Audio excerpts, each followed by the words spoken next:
सुरेश मणि चौबे हैं। मैं आप सभी का स्वागत करता हूं ज्ञानोदय एजुकेशन सेंटर के यूट्यूब चैनल पर।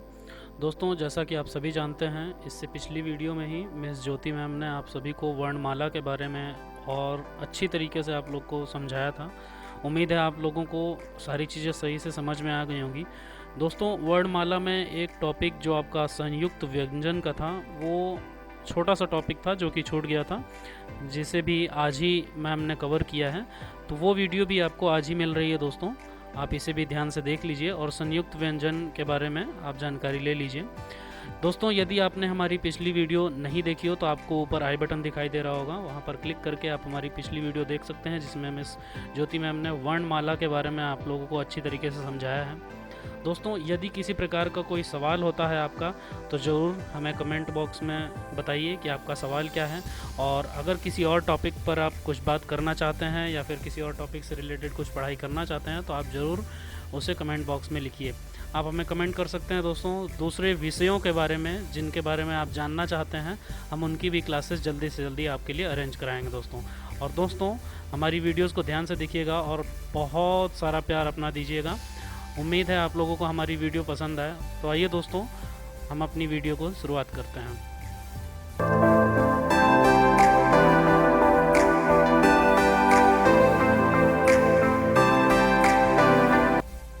संयुक्त व्यंजन के बारे में बता रहे थे। तो कौन कौन से होते हैं? छ, र, ज्ञ और एक स्र भी मैंने बताया था आपको। स्र दिख रहा होगा।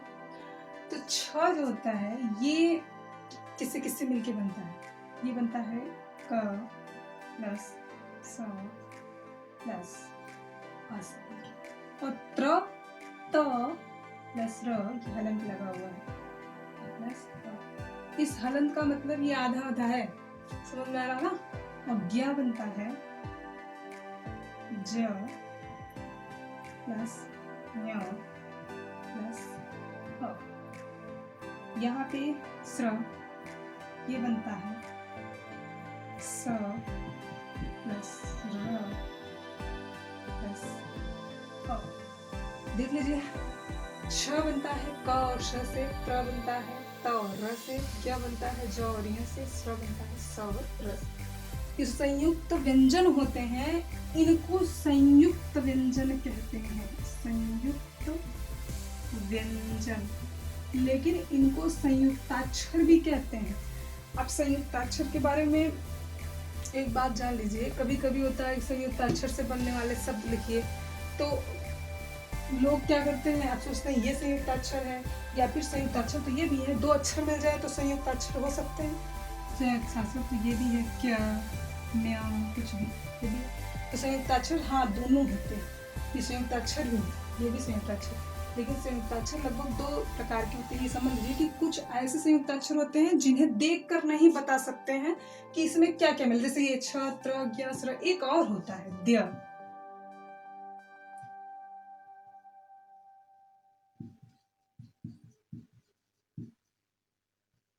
देख के जिन्हें नहीं बता सकते हैं कि किस किस चीज से मिला के बना हुआ है, देखने में नहीं लग रहा है। लेकिन अगर हम यहाँ क्या लिख रहे हैं, तो यहाँ पे आप पता चल रहा है, जिन्हें देखकर बता सकते हैं कि इससे देखने में लग रहा है कि ये क और य से मिलके बना है क्या, तो ये संयुक्त अक्षर है।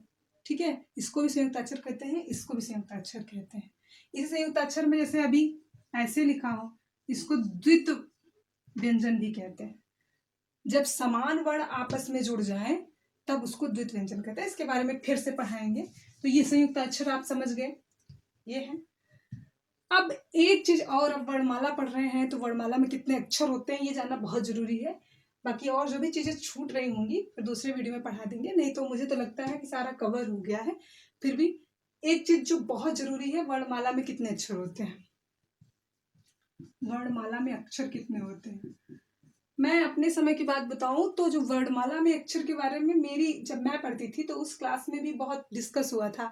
कोई बोल रहा था कि वर्णमाला में 49 होते हैं, कोई बोल रहा था 48 होते हैं अक्षर।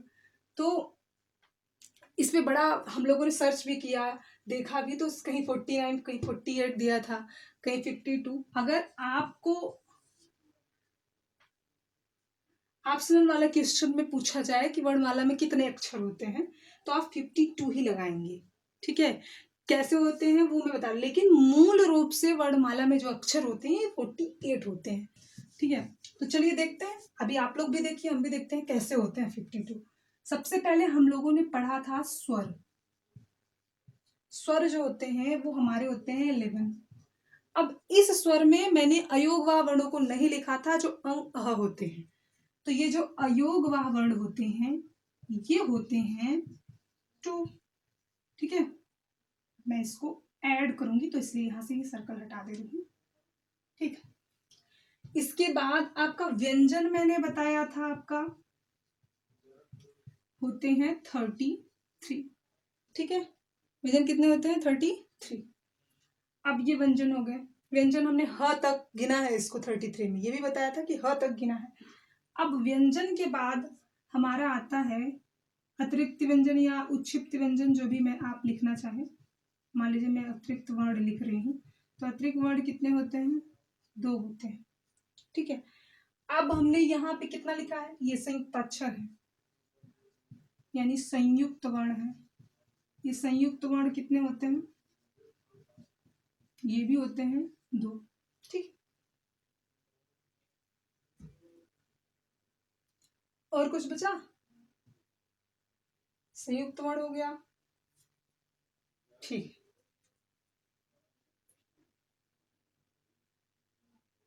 अरे हमने यहाँ 2 लिख दिया, 4। संयुक्त वर्ण कितना हुआ 4। ठीक है, ये गिन लीजिए 1 2 3 4, ये तो मैंने ऐसे ही बता दिया। ये लिख भी सकते हैं, इस तरह से भी लोग लिखते हैं, लेकिन इसको ऐसे ही लिखा जाता है। अब इसको ऐड करिए, 4 2 3 2 1, सबको ऐड कर लीजिए। 12 आया, 2 लिखा हमने, 1 कैरी हुआ यहाँ पे, वो 3 1 4 1 5। तो वर्ण कितने हुए, ये पूरे वर्ण कितने हुए 52। अगर एग्जाम में आ गया कि वर्णमाला में कितने अक्षर होते हैं तो 52, और अगर ऐसे आ गया कि वर्णमाला में कितने मूल वर्ण होते हैं तो 48। ठीक है, तो आज की वीडियो यहीं पे ख़त्म करते हैं, और आप लोग हमारे यहाँ तक साथ दिए और इतनी तन्मयता से इसको देखे, तब इसके लिए बहुत बहुत धन्यवाद।